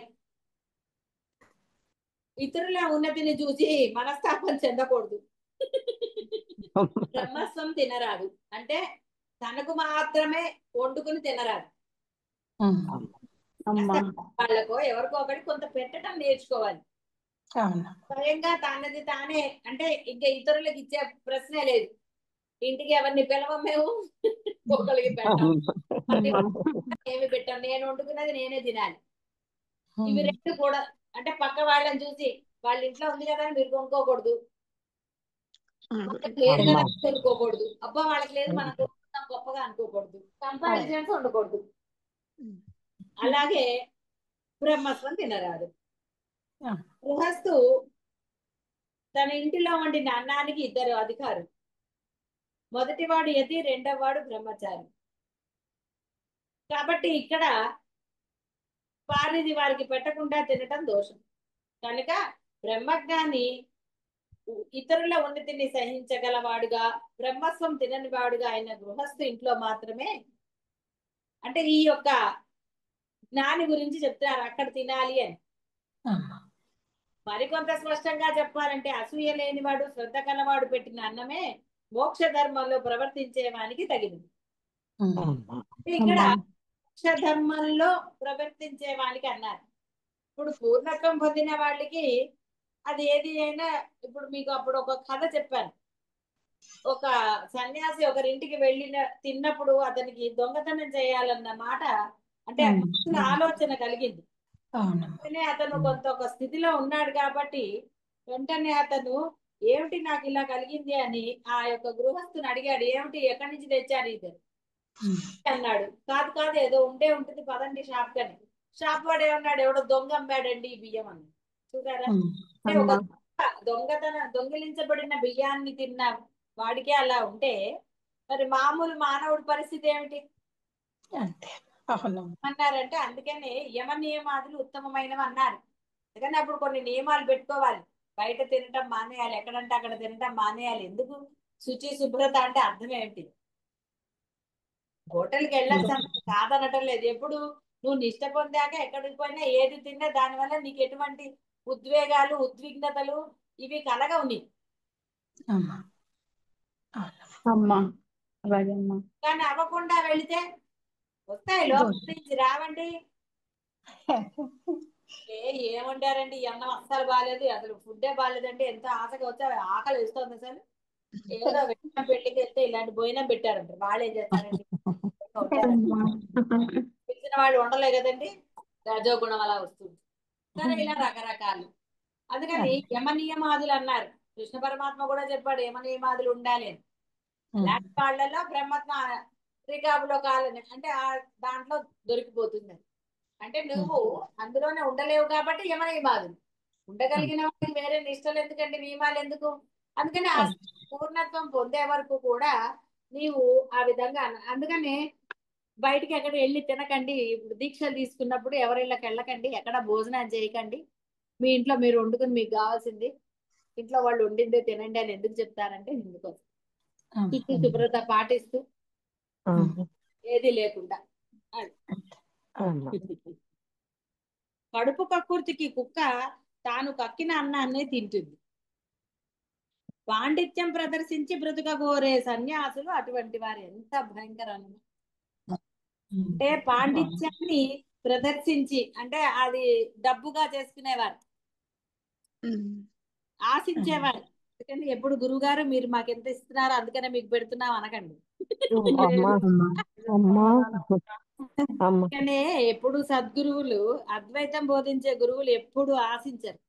వాళ్ళు ఆశించేది మీరు ఆ బ్రహ్మముగా స్థిరంగా ఉండటమే వాళ్ళు కోరుకుంటారు తప్ప ఈ బాహ్యమైనవి ఎప్పుడు కోరుకోరు.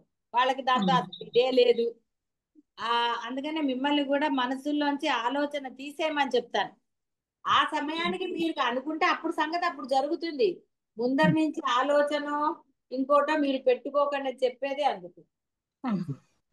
అలాగేనమ్మా. గురువు గారు ఆ సమయానికి అనిపిస్తే అనిపిస్తుంది, లేకపోతే లేదు. అనిపించినా సరే అనిపించకపోయినా స్ఫురణవే. మీరు అనుకుని ఆలోచించి డిస్కషన్లు పెట్టడం వేరు, స్ఫురణ రావటం వేరు. గుర్తుపెట్టుకోండి. అవునమ్మా. డిస్కషన్ పెట్టకూడదు. ఈ కలర్ కొందామా, ఆ కలర్ కొందామా డిస్కషన్లు పెట్ట.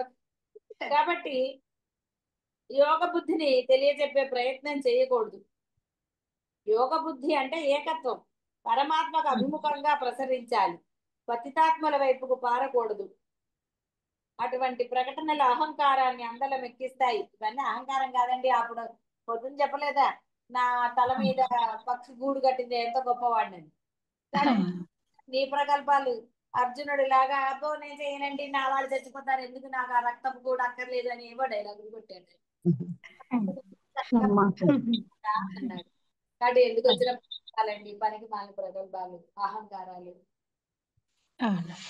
నాయన పరమాత్మ శరీరం మొదలైన ఉపాధులు కల్పించిన అడ్డుగోడలు లేనిది, ప్రత్యక్షం అనుమానం ఉపమానం మొదలైన ప్రమాణాలకు అందరిది,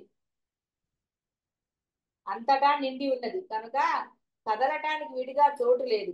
ఏ అంటు సొంటులు లేవు, ఏ ద్వైత లక్షణాలు విభేదాలు లేవు. విభేదాలు సాధారణంగా 3 రకాలు.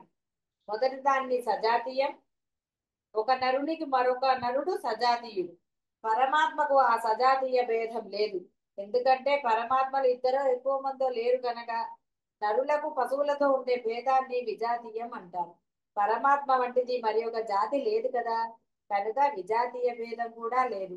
స్వగత భేదం మూడవది, అంటే బాల్య అవస్థ యవ్వన అవస్థ వంటి వాని చేత తనతోనే తాను నరుడు భేదం పొందుతాడు. పరమాత్మకు ఈ దశలు కూడా లేవు కనుక స్వగత భేదం కూడా లేదు. ఇట్టి పరమాత్మను పొందాలంటే పైన చెప్పిన ప్రవర్తన ఒక మంచి సాధనం. అది లేదో ఇక పరమాత్మను పొందే అర్హత ఎవరికి ఉంటుంది అంటే, ఆత్మలబ్ధికి ప్రవర్తించే వానికి సదాచార సంపత్తి మౌలిక లక్షణం. అసలైన మౌలికం అంటే ముఖ్యమైన ఈ సదాచార సంపత్తి ఇతర దోష సంపర్కం ఏమాత్రం లేకుండా ఉంటే బ్రహ్మమును బ్రాహ్మణుడే కాదు ఏ వర్ణం వాడైనను పొందవచ్చు.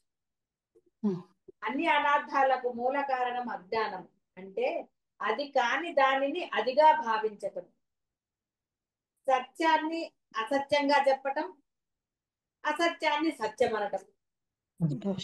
ఆత్మ దేహం కాదు, కానీ చాలా మంది ఆత్మయే దేహము, దేహమే ఆత్మ అని గట్టిగా నమ్ముతారు. అలా భావించేవారు ఆత్మను అపహరించే దొంగలు. వారు చేయని పాపాలు ఉండవు, చేసే పుణ్యాలు ఉండవు. కాబట్టి నీ జిజ్ఞాసను గుర్తించి ఆత్మతత్వాన్ని తెలుసుకునే ఉపాయం చెప్తా, శ్రద్ధగా విను అన్నారు. ఆత్మతత్వం తెలుసుకున్న అంటే అనుకునే వారికి పట్టుదల గట్టిగా ఉండాలి. అమ్మా అమ్మా వచ్చిందో గట్టి గట్టి గట్టి గట్టి అని. అనసిద్ధిని అనుకోకూడదు, వాటికి చాలే చేసింది అనుకుంటారు. ఎందుకంటే ఒక్క క్షణ ఏమరపాటు 100 జన్మల పెట్టు అయ్యే ప్రమాదానికి దారి తీస్తుంది. అమ్మా అందుకే చెప్పేది దీక్షా కాలంలో ఎక్కడికి వెళ్ళకండి, మీరు వెళ్ళకపోతే ఫంక్షన్లు ఆగిపోవు, ఏది ఆగిపోదని చెప్పేది అందుకు. వెళ్తారు, మందితో కలుస్తారు, మనసు వికలం అవుతుంది, ఏవి కనపడతాయి అవి మాకు లేవనుకుంటారు. కాబట్టి ఒక్క క్షణం ఏమరపాటు 100 జన్మల పెట్టు అన్నాడు. అమ్మా ఎందుకండి మరి దాని బదులు పూర్ణత్వం పొందే వరకు నోరు మూసుకున్న దగ్గర ఉండొచ్చు కదా. వాడు ఆదానం కావాలి, ఎవరి నుండి దేనిని ఆదానం తీసుకోవడం చేసేవాడు కారాదు, అంటే ఎటువంటి ఏవి స్వీకరించరాదు అవతల వారి నుంచి. తీసుకుంటే మళ్ళీ అవునమ్మా తీసుకో. తీసుకుంటే అయ్యో వాళ్ళు ఇచ్చారు వాళ్ళకి మనం ఇవ్వాలి కదండి, ఎన్ని వస్తాయండి. అందుకని వెళ్ళకూడదని చెప్పేదే అందుకు. హాయిగా మాట్లాడకుండా కదలకుండా ఇంట్లో ఉండు అని. ఎందుకంటే ఇచ్చేవారు ఇచ్చేది పుచ్చుకునేవాడు. ఆశ కర్మ బంధం మొదలైన వేద బుద్ధులు మొదలైన ప్రమాదాలన్నీ దాని వల్లే కలుగుతాయి. గోల, వాడు ఇచ్చాడు వీడికి నచ్చదనుకోండి ఇక గోల మొదలైంది, నచ్చింది అనుకోండి ఇంకో గోల మొదలైంది. అమ్మా పుచ్చుకున్నప్పటి నుంచి గోలలే. అతడు సమ్మతుడు, అందరికీ ఇష్టుడు కావాలి. సాధకుడు గురించి అందరి యందు సమభావన కలవాడే అందరికీ ఇష్టుడవుతాడు. సమత్వం అంటేనే బ్రహ్మము. నిరుపద్రవుడు కావాలి, అంటే ఉపద్రవాలంటే కష్టాలు సంకటాలు ఎవరికి వస్తాయి, అహంకార మమకారాల కూరల్లో చిక్కుకున్న వారికే కదా. అవి లేని వారికి సంకటాలు ఎక్కడివి. ఇష్టుడు కావాలి, ప్రవర్తనలో ఏ కొంచెం జారుబాటు ఉన్నా వాడు మందబుద్ధి అవుతాడు. అంటే నా శిష్టవత్, నేను శిష్యునండి బాబు, నన్ను శిష్యునిగా గుర్తించండి అని చెప్పుకునే దుస్థితి వానికి కలగరాదు. కాబట్టి తన యొక్క శిష్టత అంటే విశిష్టత అనుకోడు, గొప్పతనాన్ని లోకానికి చాటి చెప్పాలనుకునే వాని ప్రవృత్తిని దంభం అంటారు. అంటే నీకు గుర్తింపు లేకుండానే నువ్వు విశిష్టతను సాధించాలి. అంటే నీకు నువ్వు చెప్పుకోకూడదు నీ యొక్క గొప్పతనాలు, అవుతున్న వాడు చెప్పాలి. అంతే. అంతేగాని అవును. గొప్పతనం నువ్వు చెప్పుకుంటే ఏం లాభం? బ్రెస్ట్ వృధా. బ్రాహ్మణత్వం ఉండాలి. అంటే ఈ యొక్క కులం కాదు. బ్రహ్మమునందే సర్వకాల సర్వ అవస్థలలో చెదరని బుద్ధి కలవాడే బ్రాహ్మణుడు. బ్రాహ్మణుడు అంటే దీర్ఘం తీసుకోవచ్చు, బ్రహ్మణుడు అనొచ్చు. బ్రహ్మయందు ఉన్నవాడు. బ్రహ్మమునందే సర్వకాల సర్వ అవస్థలలో చెదరని బుద్ధి కలవాడు అవ్వాలి. ఇంకొక ప్రధాన లక్షణం కవితనం. అంటే కవి అంటే కావ్యాలు రాసేవాడని కాదు, దర్శనం ఇంద్రియాలకు అందని తత్వాన్ని దర్శించగల సమర్థత కల వాడినే కవి అని వేదాంత పరిభాషలో అంటారు. ఈ లక్షణాల సముదాయం అంతా నిండుగా పండిన వాడే బ్రహ్మవేత్త. అంటే బ్రహ్మమును తెలిసినవాడు, ఆచరించిన వాడు బ్రహ్మవేత్త. ఈ లక్షణాలన్నీ పరమాత్మ లక్షణాలని బ్రహ్మవేత్త బ్రహ్మమే అవుతాడు కనుక కాదలుచుకున్నవాడు లక్షణాలన్నిటినీ సాధన ద్వారా సమగ్రంగా సంపాదించుకోవాలని తాత్పర్యం. ఎన్ని కష్టాలు పెట్టేదండి. ఇప్పుడు ఒకటే, అక్కడ ఏం పెద్ద వేరేగా ఇన్ని లేవు అసలు, ఏదో విడదీసి చెప్పాడు అంతే. అందుకే అన్నారు ఎక్కడికి కదలకుండా ఎవరి దగ్గర నుంచి స్వీకరించే అవసరం లేదు కదా. ఎక్కడికైనా వెళ్తే వాటి మీద డిపెండ్ అవ్వాలి, వాళ్ళు పెడతారా పెట్టారా చూడాలి ఆ టైంకి. ఇలా రకరకాలుగా ఉంటుంది. మళ్ళీ పెట్టిన తర్వాత అదో గోల, నచ్చచ్చు నచ్చకపోవచ్చు, ఇవన్నీ ఉంటాయి. అందుకని ఇవన్నీ వరుసగా చెప్పారు. వేద బుద్ధి కలగకుండా ఉండాలి. కాబట్టి లోకంలో వారు చాలా విశిష్టమైన వ్యక్తులు, అంటే జ్ఞానులు. వారు మనుష్య సంబంధమైన విషయంలో ఊరు పేరు లేని వారు, విషయంలో ఉపాసన విషయంలో మహా సంపన్నులు, ఎవరికి లొంగరు. వారే బ్రహ్మవేత్తలు. వారు బ్రహ్మములకు స్వరూపమైన వారిని తెలుసుకో. మనుష్య సంబంధమైన అంటే ధనం, అంటే పైకి ధనంగా కానవచ్చే సంపదలు, ఇల్లు, ఈ గృహస్థులు మొదలైన అంటే బంధాలు మొదలైన సమస్తము, దీని నీటి బుడగతనాన్ని వారు తెలుసుకున్నారు కాబట్టి దాన్ని అపేక్షించరు. అందుబాటులో ఉన్న గడ్డి పరక కన్నా హీనంగా పరిగణించి వదిలేస్తారు. అంటే అవి ఏవైనా సరే విషయాల, వస్తువుల, గృహస్థులో ఉన్నప్పుడు అవి సంరక్షించుకోవచ్చు, కానీ దాని మీద మమకారమో వ్యామోహమో ఉండదు. వారి ఉన్నాయంటే ఉన్నాయి, అవసరమైన వస్తువులు కొనుక్కుంటారు, వాటిని సంరక్షిస్తారు, జాగ్రత్తగా చూసుకుంటారు, అంతే తప్ప దాని మీద విపరీతమైన వ్యామోహం ఉండదని. ఆ విషయంలో దరిద్రులు అనే మాటకు అది సరి అయిన భావన. ఇక దైవ సంపద అంటే పరలోక సంబంధమైన ధర్మం మొదలైనవి వారికి ఎంత ఉండదో తెలియనంత ఉన్నది కనుక ఆ విషయంలో వారు మహాభాగ్యవంతులు. ఎవరికి లొంగని వారు అంటే లోకంలో ఎంతటి వారైనా పరమాత్మ అంతటి వారు కారు కదా. అది అయినా వారిని లొంగదీయగల వారెవరు, కదిలింపగల వారెవరు ఉంటారు? దేవతలను స్విష్టకృత్ అంటారు. సు ఇష్టకృత్, అది స్విష్టకృత్ అంటే యజ్ఞం చేసే వారికి మిక్కిలి ఇష్టాలైన సర్వ విషయాలను సమకూర్చేవారు అని ఆ పదానికి అర్థం. ఒక గొప్ప వ్యక్తి సృష్టకృతులందరినీ ప్రత్యక్షం చేసుకున్నా అతడు బ్రహ్మవేత్తకు సాటి రాడు. అర్థమైందా? అర్థమైంది గురువు గారు. ఎందువల్లనే అంటే అతడు సృష్టం కోసం ప్రయత్నిస్తున్న వాడు కాదు కదా. సృష్టం అంటే అనిత్యం, అది క్రియతో సాధించబడేది కనుక ఇక బ్రహ్మమో సర్వకాలాలలో సర్వ దేశాలలో సిద్ధమే, కానీ అది అందరికీ సాధ్యం కాదు. అంటే ఇందాక అన్నారు కదా గట్టి పట్టుదల అని. పట్టుదల అంటే కాబట్టి నిత్యం కంటే అనిత్యం హీనమని హేయమని సాధారణ వ్యక్తి కూడా గుర్తించే విషయం. కాబట్టి బ్రహ్మజ్ఞానంతో యజ్ఞయాగాది ఫలం సాటి కాజాలదు. కాబట్టి దేనితో ఎంత మీరు చేసినా ఎక్కడ కూడా నో కంపారిజన్. బ్రహ్మము తెలుసుకున్న వాడై మరి దేని కొరకు ఏ ప్రయత్నం చెయ్యని వారిని దేవతలు కూడా మన్నిస్తారు. చాలా సార్లు వచ్చింది దేవతలు కూడా ఇతనికి నమస్కరిస్తారు అని. ఎందుకో తెలుసా? అతడు దేవతలు కూడా మాననీయుడైన బ్రహ్మమే కనుక అతనికి నమస్కరిస్తారు. కాగా అతడు అలా మన్ననలు అందుకుంటూ కూడా తాను మానుడని భావించడు. అతను వారికి కూడా గౌరవిస్తాడు, వారికి నమస్కారం చేస్తాడు. అంతేకాని దేవతలు తనకి నమస్కరిస్తారు కదా అని అహంకరించడు అది తెలుసుకో. అర్థమైంది. కాగా అతడు అలా మన్ననలు అందుకుంటూ కూడా తాను మాన్యుడని భావింపడు. ఎందుకంటే బ్రహ్మమునకు మరి ఒకరి మన్నన కలిగించే తృప్తి ఏమిటి? అవునమ్మా. ఈ నమస్కారాలు ఎందుకు అలా అంటారంటే మీలో ఆ విధేయత కలగడానికి, మీలోని అహంకారం నశించడానికి నమస్కారాలు. అంతే. అంతేగాని మీ నమస్కారాలతో ఏమిటొస్తుందండి? గురువులకు కానీ ఇంకోళ్ళకి కానీ ఏదైనా వస్తుందా? ఏం రాదమ్మా. ఏమీ రాదు. మీరు చేసినంత మాత్రం తృప్తి కలుగుతుందా? లేదమ్మా. ఎవడైనా మూర్ఖుడు అవమానిస్తే మనస్తాపం కూడా పొందడు. వాడు మూర్ఖుడండి. పిల్లలు ఎదుగుతారని తల్లులు ఏమన్నా ఇచ్చేసుకుంటారండి? తండ్రులు చేస్తారు కదా, అంతే. చేసుకోరు. అందుకని చేసుకోరమ్మా. ఏదో మాట్లాడుతూ ఉంటారు. తెలిసి మాట్లాడతారా తెలియక మాట్లాడతారా అంటే అది అనవసరమైన విషయం.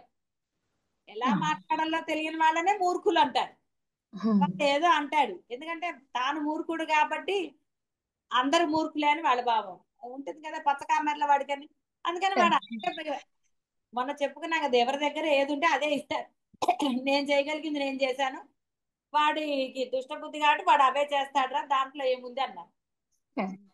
ఎవరిదైనా సంస్కారం, ఎవరి సంస్కారం వాళ్ళది. వాళ్ళ సంస్కారం ఎట్లుందో అలా చేస్తారు. అవి చూసి నవ్వుకుంటారు. సందర్భాన్ని బట్టి వాళ్ళతో దెబ్బలాడతారు, ఇంకో ఏదైనా చేస్తారు, ఏదైనా చేస్తారు. అవి వేరే వాళ్ళకి చెప్పవచ్చు కూడా. అంత మాత్రాన చెప్పారు కాబట్టి వాడి మీద ద్వేషం ఉందనో లేదా ఇంకోటి ఉందనో అనుకోక్కర్లా. ఎందుకంటే ఏ భావము లేకపోతేనే అవన్నీ జరుగుతాయి. భావం ఉంటేనండి, భావం ఉంటే ఏం జరుగుతుందో మీ అందరికీ తెలిసిందే. భావం లేదు కాబట్టి సందర్భాన్ని బట్టి ఓ రెండు మాటలు అనేసి వదిలేస్తారు, మళ్ళీ మామూలుగా ఉండగలుగుతారు. అంతే. అదే కనుక లోపల భావం ఉంటే ఏదైనా ఉన్నవాడు వాడు తర్వాత మళ్ళీ మామూలుగా ఉంటాడండి? అసలు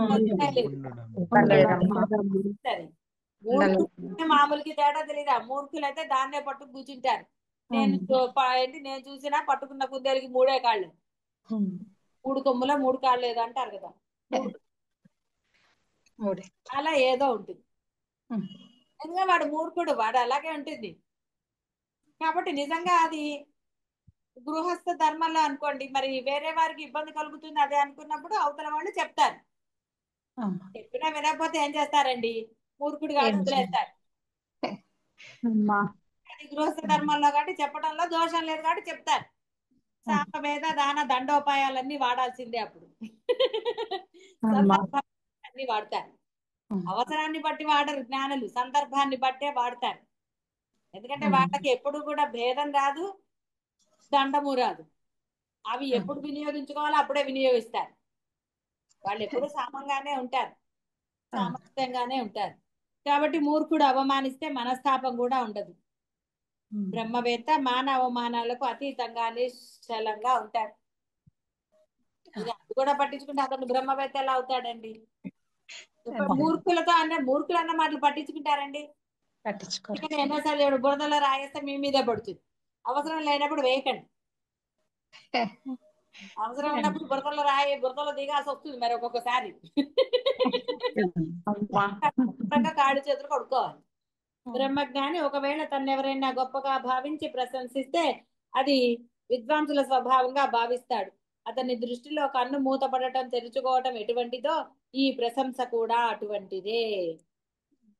అటువంటి బ్రహ్మజ్ఞానిని అవమానించేవారు మూఢులు, మాయలో మహాపండితులు. జ్ఞానులు వారిలా అవమానించడం కూడా స్వభావంగానే పరిగణిస్తారు, కానీ బాధపడరు, బాధ పెట్టరు. అమ్మా. మానము మౌనము ఎప్పుడూ కలిసి ఉండవు. మానం అంటే అహంకారం, మౌనం అంటే నిరంతర బ్రహ్మధ్యానం. మానం మానవ లోకాన్ని, మౌనం పరమాత్మ లోకాన్ని చేరుస్తాయి. కాబట్టి మూఢంగా అంటే మూర్ఖత్వంతో మౌనంగా కూర్చుంటే బ్రహ్మలోకం ప్రాప్తించదు. బ్రహ్మధ్యానంతో మౌనంగా ఉండాలి, మానవమానాలకు అతీతంగా, ఒకరిని బాధ పెట్టని విధంగా. అవసరంతో ఒకరాగా అంటే ఇప్పుడు ఇక్కడ చాలా సార్లు చెప్పుకున్నట్టుగా అసత్యంతో బతికే వాళ్ళ గురించి. అంటే నీ అవసరం ఉంటే ఒక రకంగా, అవసరం లేకపోతే ఇంకో రకంగా ప్రవర్తించడం అసత్యమే అవుతుంది కదా. సంపద అహంకార రూపమైన సుఖానికి నెలవు, అది పరలోకాన్ని కొట్టివేసే దొంగ. ఇహ బ్రహ్మ సంబంధమైన సంపద ప్రజ్ఞ లేని వారికి దొరకదు, ప్రజ్ఞ కాలవాణిని విడువదు. అంటే అసలైన సంపద కృష్ణ పరమాత్మ చెప్పాడు, నా గురించి తెలుసుకున్నదే అసలైనదిరా, అదే విద్య, అదే అసలైన సంపద అన్నాడు. కానీ బాహ్యమైనవి లౌకికమైనవి కానే కాదు బొమ్మన్నాడు. అవును. కాదమ్మా.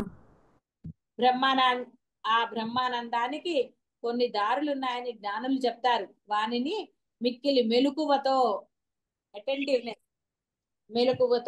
మిక్కిలి మెలకువతో, అందుకని అన్నారు. అవి పొందటం పెద్ద కష్టమైన పనేమి కాదు. పెక్కు రీతులలో ఉన్నాయి. సత్యము, ఆర్జవము, దమము, శౌచము, విద్య. సత్యం అంటే ఉన్నది ఉన్నట్లు పలకటం. ఎన్నిసార్లు వస్తుందండి సత్యం గురించి. హాయిగా చక్కగా మాట్లాడి, ఎందుకండి అబద్ధాలు, లేని మాట ఎందుకు చెప్పండి. నువ్వు ఏం చేసావు అది చెప్పు, అది మంచి ఎంతైనా చెడుదైనా నువ్వు చేసిన పని చెప్పు. ఎందుకంటే సమర్థించుకుంటారు అహంకారంతో. ఎందుకు ఒప్పుకోవు నువ్వు చేసిన పని? అదే అసత్యం, అదే తప్పము. అవునమ్మా. ఆర్జవం అంటే కుటిలత లేకపోవటం, మోసం చేయకపోవటం అవతల వారిని. ఇందాక చెప్పుకున్నవి ఇవన్నీ కూడా అందులోకి వస్తాయి, అసత్యంలోకి. అంటే అవసరమైతే ఒక రకంగా, అవసరం లేదు ఇంకో రకంగా, ఉంది కూడా కుటిలత్వమే కదండి. అది కుటిలమైన నీ అవసరాన్ని బట్టి నువ్వు ఉండటము, నీ బిహేవియర్ అలా ఉంది అంటే అవసరాన్ని బట్టి కుటిలత్వం తెలుస్తుంది కదా. తెలుస్తుంది. ఇక్కడ తెలుస్తుంది. హిరీం కాదు, హిరి అంటే సిగ్గుపడటం. దేనికి సిగ్గుపడటం? తప్పుడు పనులు చేస్తే నీ సిగ్గుపడాలి. అయ్యో నేను ఈ వెధవ పని చేశాను, నేను చేయకూడదు అని. దమము అంటే వెలుపల పరిశుద్ధంగా ఉండటం, లోపల వెలుపల అంతా సమానత్వం, సమత్వం. లోపల వాడిని తిట్టుకుంటుందో బయట ఈ ఆహా అంతా కాదు. ఇవన్నీ ఒకటేనండి, పేర్లు వేరు పెట్టి కొంచెం అర్థాలు మార్చారు. ఏది సత్యంగా ఉండటమే కావాల్సింది. అంతే. విద్య అంటే వేద శాస్త్రాదులను తత్వపూర్వకంగా గ్రహించటం. అంతే తప్ప ఏదో వేదాలు చదివేశానండి, మీరు ఇప్పుడు ఇన్ని గ్రంథాలు చదివేశామంటే ఏం లాభమండి, అర్థం కాకుండా ఎన్ని చదివితే ఏమిటి? బుక్స్ కొనుక్కున్న బుక్స్ అక్కడ షెల్ఫ్ లో కనబడతాయి, ఒక దాన్ని తీసి అర్థం చెప్పండి అంటే, ఇంకా మొన్న చెప్పారు కదా, అన్నిటికీ ఒకటే, ఉన్నది బ్రహ్మమేనండి, అయిపోయి సింపుల్. అమ్మా. కాబట్టి కొంత సాధనతో అలవర్చుకుంటే ఇవి ఎన్నటికీ మోహాన్ని మేలుకోనివ్వవు, అంటే అహంకారాన్ని రానివ్వవు. అనాది వాసనల వలన కలిగే అజ్ఞానం కూడా అట్టి వ్యక్తికి హాని చేయజాలవు. విను, మాటి మాటికి మననం చేయి, మదిలో కదలకుండా నిలుపుకో. కాబట్టి హాయిగా సత్యంగా ఉండండి, ఆనందంగా ఉండండి, కుటిలత్వము కపటత్వాలు లేకుండా ఉండండి.